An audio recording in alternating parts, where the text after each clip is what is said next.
Hi guys, இது மொச்சக்கொட்டை, வெள்ளை மொச்சை அவரை, பச்சை அவரையும் இருக்குது, காஞ்ச அவரையும் இருக்குது. இது வெள்ளையில் காஞ்ச அவரை 3 நாளாக காய்ஸ் வேக வச்சு ஊற வச்சு நான் வேக வச்சுருக்கேன் காய்ஸ். உப்பு போட்டு அரை வேக்காட்டில் எடுத்து வச்சுக்கணும். ஏன்னா அடுத்தது நம்ம காய்ஸ் இந்த கத்திரிக்காய் காய்கறியெல்லாம் போட்டு திருப்பி நம்ம குக்கரில் வைக்கும்போது ஒரு 6-7 விசில் விட்டால் போதும் காய்ஸ். இல்லைன்னா உங்களுக்கு 10-15 விசில் விட வேண்டியது இருக்கும்.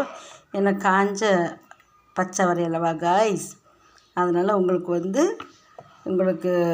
வேகிறதுக்கு ரொம்ப நேரம் ஆகும். அதனால் பாத்திரத்தில் போட்டு ஒரு அரை மணி நேரம் 2-3 கொதி வரும் வரைக்கும் ஒரு அரை வேக்காடில் வேக வச்சு உப்பு போட்டு வேக வச்சு ஃபில்ட்ரு பண்ணிடுங்க. அதுக்கப்புறம் இப்படி மாதிரி குக்கரில் போட்டு மசாலாலாம் அரைச்சி ஊற்றி நீங்கள் காய்ஸ் குழம்பு வைக்கலாம். இப்போ கறி குழம்புக்கு அரைக்கிற மாதிரி அரைச்சிருக்கிறேன். எல்லா மசாலா எல்லாமே பொடி இது உருண்டை மல்லி, வரமிளகா. நான் மோஸ்ட்லி காய்ஸ் பொடி போட மாட்டேன். உருண்டை மல்லி, வரமல்லி, அப்புறம் வரமிளகா, இது காய்ஸ் பூண்டு, புளி, தக்காளி எல்லாத்தையும் போட்டு அரைச்சிருக்கிறேன். அதுபோக உங்களுக்கு ஒரு கண்டிப்பாக நம்ம சாம்பார் தூள் போடணும். அதனால் அது குழம்பு பொடி இருந்தால் போட்டுக்கலாம். குழம்பு பொடி ஒரு 4 ஸ்பூன் போடலாம் காய்ஸ். இந்த குழம்பு பொடி இல்லாதவங்க சாம்பார் பொடி போட்டுக்கலாம் காய்ஸ். அது டேஸ்ட்டாக இருக்கும். இப்போ இது நான் சாம்பார் பொடி தான் போடுறேன்.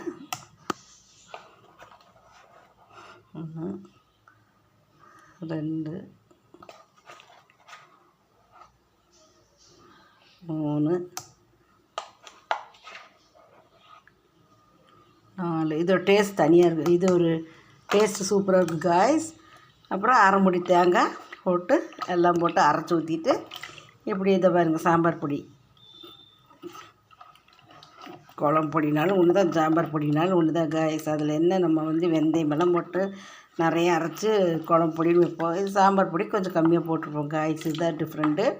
அதுக்கப்புறம் காய்ஸ் கத்திரிக்காய், இந்த மாதிரி சின்ன கத்திரிக்காவை மொட்டாக நறுக்கி காய்ஸ், மொட்டாக நறுக்கி போட்டு அந்த ஒரு கத்திரிக்காவை இப்படி காய்ஸ் இப்படி நாளாக நறுக்கி போட்டு வச்சிங்கன்னா சூப்பராக இருக்கும் காய்ஸ். கத்திரிக்காயில் கரையவே கரையாது, செம்மையாக இருக்கும். சரிங்களா? அதனால் இந்த மொட்டு கத்திரிக்காய், சின்ன கத்திரிக்காயை மொட்டாக நாளாக நறுக்கி போட்டு வச்சுட்டு இது ஒரு 4-5 விசில் விட்டாலும் உங்களுக்கு கத்திரிக்காய் கரையாது. கொஞ்சம் மஞ்சத்தூள் இதெல்லாம் போட்டு காய்ஸ் உங்களுக்கு